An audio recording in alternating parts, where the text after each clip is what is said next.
I'm Keith Olbermann, and this is The Resistance. For days at a time through this wretched presidency, the topic of Trump's apparent conspiracy with Russia to get himself elected has actually disappeared from the public dialogue.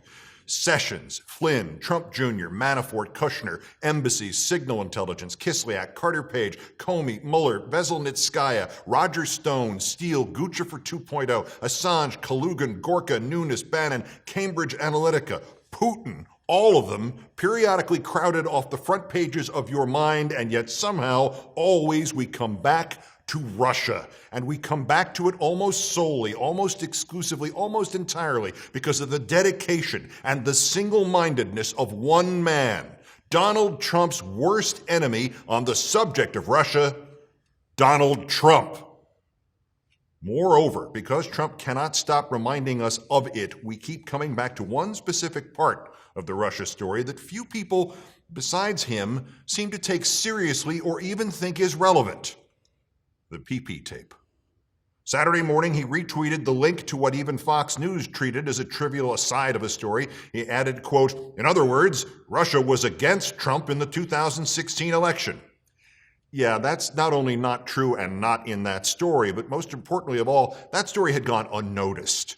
Unnoticed, just as the entire Russia story had gone unnoticed, since it had peaked 8 days earlier with the revelations of Sergei Kislyak's reported claim that he talked about the election campaign with Sessions and then Trump's pissy abuse of Sessions on Twitter. We weren't talking about Trump and Russia. We were talking about how Trump told the Boy Scouts a story about party yachts and encouraged them to boo Barack Obama and thank them for voting for him. Trump told the cops of this nation they should resume police brutality. He invoked the ethnic slur paddy wagon. Trump claimed human trafficking may be worse now than it's ever been in the history of the world, like we didn't import slaves into this country as recently as July 9th, 1860. Trump had his chief of staff get off Air Force One and into the presidential motorcade while he himself stayed behind on the plane and tweeted out that he had a new chief of staff. Trump announced a ban of transgender troops from the military without first consulting anybody who runs the military,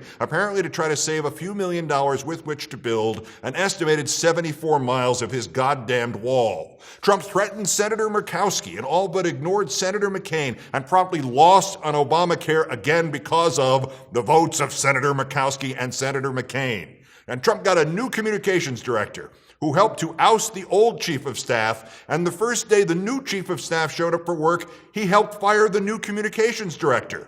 The police had to apologize for Trump. The Boy Scouts had to apologize for Trump. The Department of Defense all but had to apologize for Trump. All this had happened since the last major development on Russia, so much you could not process it all. Not an avalanche, not a hurricane, not the great Boston molasses flood of 1919, but more like a sharknado of impossible-to-believe news stories wiping Russia off the map of consciousness. And who puts it back on that map with a big red line under the part about the PP tape?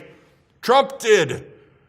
He reminded everybody about Russia not by retweeting just a generic story about Russia that he mistakenly thinks somehow exonerates him. He did this by retweeting a story about Russia, a day old at the time he retweeted it, with mainlining back to the thing that obsesses him and which he must disprove to everyone in the world and which drives him the craziest about the Russia story. Not the conspiracy, not the treachery, not the treason, not how stupid his son and son-in-law are. The story he retweeted includes the report about the PP tape. Firm behind anti-Trump dossier also worked for Russia, Senate witness says. I mean, even Fox only gave it 1,000 words on its website. In short, on its face, it is a disputed and denied claim that the company Fusion GPS not only served as a middleman in the production of the Steele dossier about Trump, but also worked for Russia against the U.S. human rights law, the Global Magnitsky Act. Not even the man making the claim ties those two things together, but Trump apologists are trying to make it seem as if this story means the Russians are behind the Steele dossier. But Trump tweeted the link to it, presumably because it casts doubt on the Steele dossier. The Steele dossier, the Steele dossier, the Steele dossier. What's in the Steele dossier? The PP tape. January 6th, James Comey brings up the, quote, salacious parts of the dossier to Trump. That would be the PP tape. Trump denies it and, quoting Comey, expressed his disgust for the allegations. January 27th, when Trump invited Comey to dinner, Comey says Trump brought up the dossier again and the tape and again expressed his disgust. Said he was thinking of ordering Comey to investigate to prove the tape didn't happen. March 30th, Comey says Trump phoned him to tell him he, quote, had not been involved with hookers in Russia. July 29th, Trump retweets a day-old story that might, by extension, kind of almost sort of cast suspicions on the Steele dossier, as if Steele himself had not written it was raw data and much of it unsubstantiated. So why does Trump keep bringing us back to the dossier and the tape? Why, when weeks and even months go by without a real reference to the tape or even the Steele dossier, why does he virtually stand in front of us, erase all the other headlines, and symbolically hold up a VHS tape and say, see, there's nothing on this tape. I'm not on this tape. There's nothing to this tape, this tape, this tape.